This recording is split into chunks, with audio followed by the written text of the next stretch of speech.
Welcome to the deep dive. Today we're really getting into something fascinating and honestly moving incredibly fast. It's this idea, some are calling it hypercapitalism, that's just completely reshaping the AI talent landscape.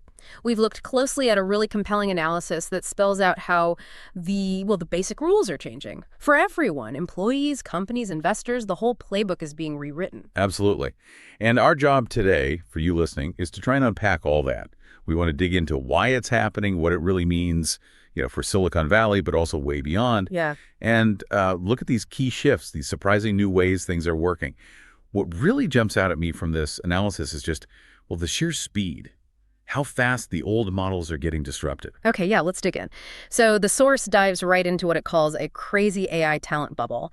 And it backs this up with some, frankly, eye-popping numbers, things like Meta apparently offering multi-hundred-million-dollar packages, or Google spending billions on companies like Character AI and Windsurf. Those numbers. Exactly. And the point isn't just that it's happening, but that it might be a, quote, new normal. The old idea of the 10x engineer, that meme, the source says that just doesn't cut it anymore. It actually posits there are people who are 1,000x the baseline impact. Wow. Okay, 1,000x. Yeah. Think about like Joni Ive and the iPhone, or Jeff Dean at Google with distributed systems, or Andy Jassy starting AWS, individuals driving just billions in value. That 1,000x impact, though, what does that actually mean in practical terms for an AI researcher today, and why is it suddenly such a huge deal? How does that specific idea connect back to this hypercapitalism thing?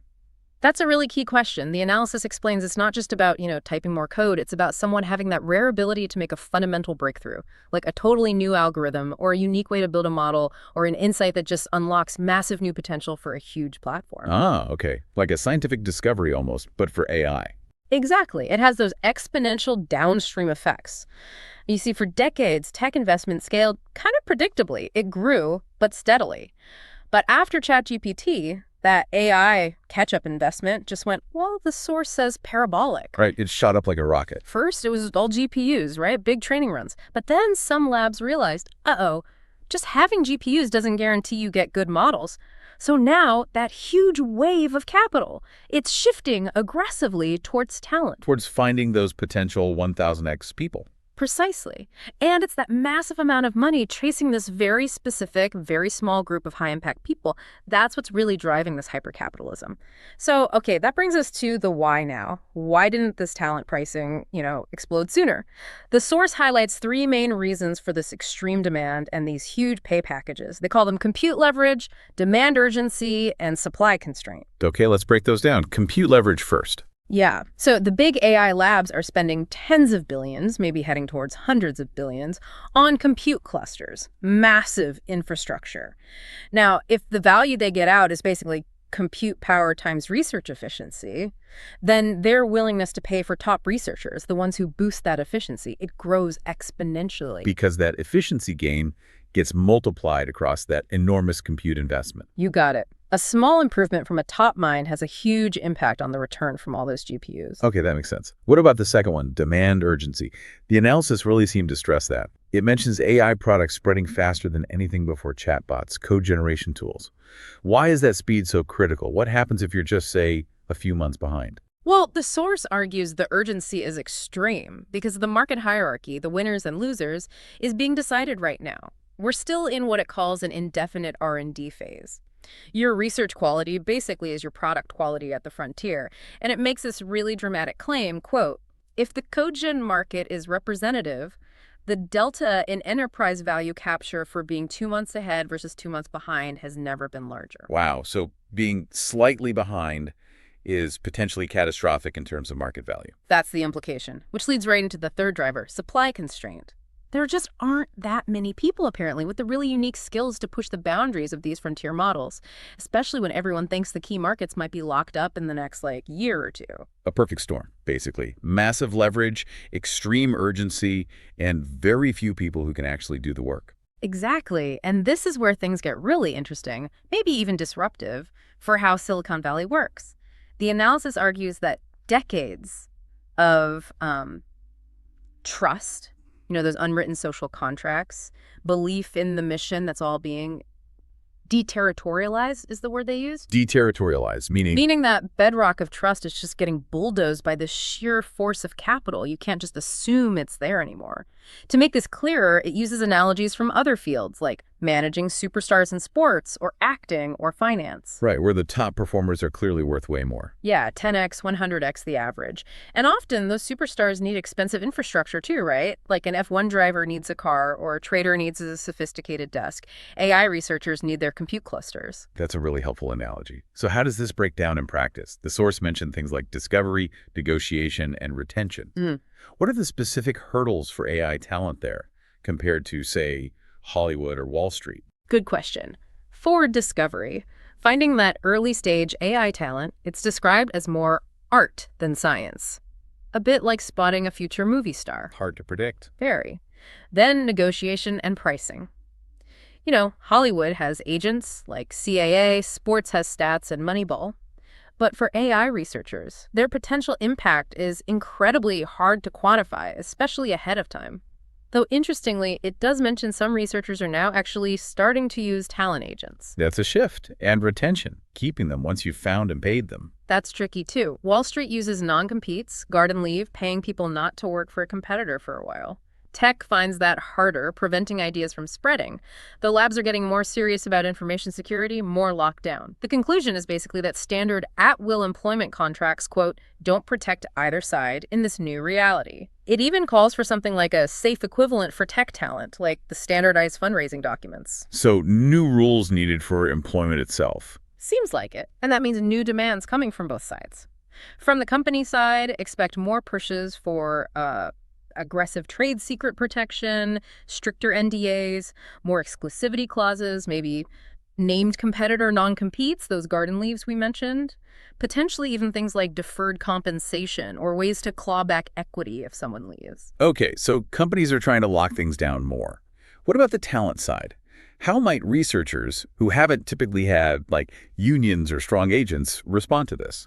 Well, the analysis suggests they are poised for professional representation or collective bargaining, basically getting organized. And for startups trying to compete with big public companies, they might need to offer things like liquidity guarantees or actual profit-sharing agreements. The big picture is clear. Those old assumptions, the social contracts between employees, startups, investors, they need a serious rewrite. So let's think about what this means for companies overall. The source argues this whole talent war is fundamentally a net consolidating force. Meaning it favors the big players. Yeah, exactly. Paying these huge sums for researchers makes it nearly impossible for new entrants to compete at the cutting edge of AI research. It draws a parallel to trying to start a new quant fund today. Extremely difficult because the established players have such an edge. The money involved has, again, gone parabolic.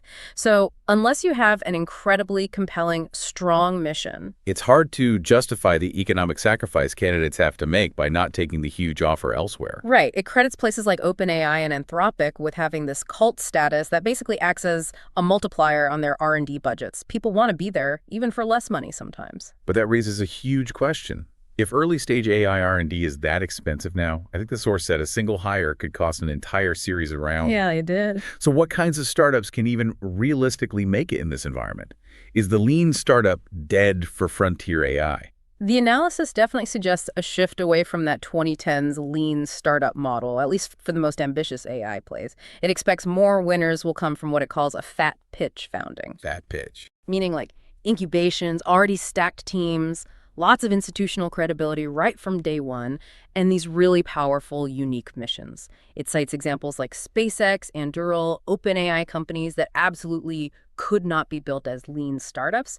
They needed those mega rounds early on to even get going. So big bets from the start. Seems like it. And for the existing big tech companies, this war basically thins the playing field. Yeah. It narrows it down to those with, tens of billions in net income and leaders acting with founder-like agency, leaders willing to sacrifice short-term earnings for that long-term AI dominance. These are the players aiming to be the $10 trillion companies by 2035. A very high-stakes game for a very small number of players, it sounds like. Definitely. Now let's switch gears slightly to the investors. What does this mean for VCs? The source is pretty blunt. Being a rigid seed or Series A only investor in 2025 is anachronistic. Outdated. They need to change how they operate. Absolutely. They must be more flexible than prior generations. That means maybe admitting mistakes faster, even investing in a company at, say, 2 or 3 times the valuation they passed on just a few months earlier, if the landscape shifts. And there's this really interesting new way of thinking about deals, evaluating companies where the team quality constituting their downside case. Wait, the team quality is the downside. That sounds backwards. How does that work? How can investing in a top team mean you can't lose money? Yeah, it's counterintuitive, isn't it?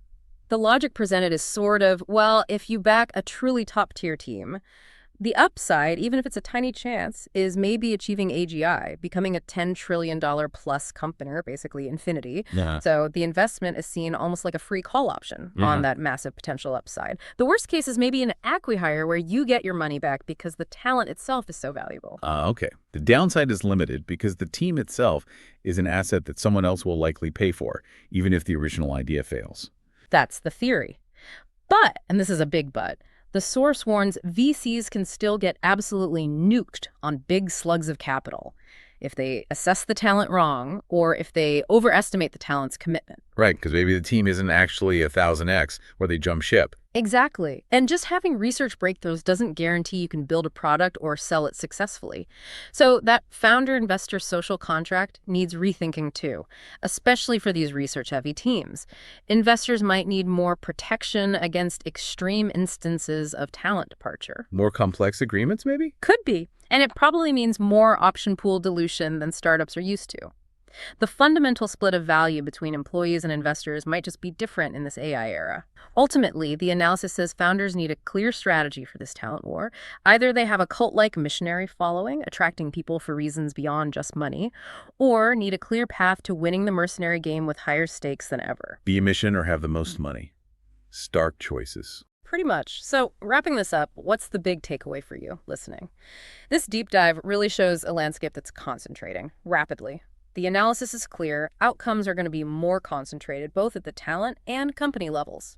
Think fewer companies getting more funding and revenue, fewer employees getting paid more, a power law distribution on steroids. And it concludes that only the fiercest founders and strongest missions can really push back against these intense mercenary market forces. And there's a really striking observation in the analysis near the end. It notes there is something uniquely unstable about a more uneven distribution of success. It even makes a historical comparison to the Gini coefficient, that measure of inequality in France right before the revolution. Wow, that's a heavy comparison. It is, but it really underscores how profoundly these AI talent wars are rewiring Silicon Valley. So maybe the final thought for you, the listener, is this. If the fundamental ways talent, companies, and investors interact are being reshaped this dramatically, what are the potential long-term societal and economic ripple effects? What happens when power and wealth on the AI frontier become that concentrated? A really powerful question to ponder. And that's all the time we have for this deep dive. We hope this gave you a clearer picture of the AI talent wars and the, frankly, huge shifts happening. Until next time, keep digging into what truly matters.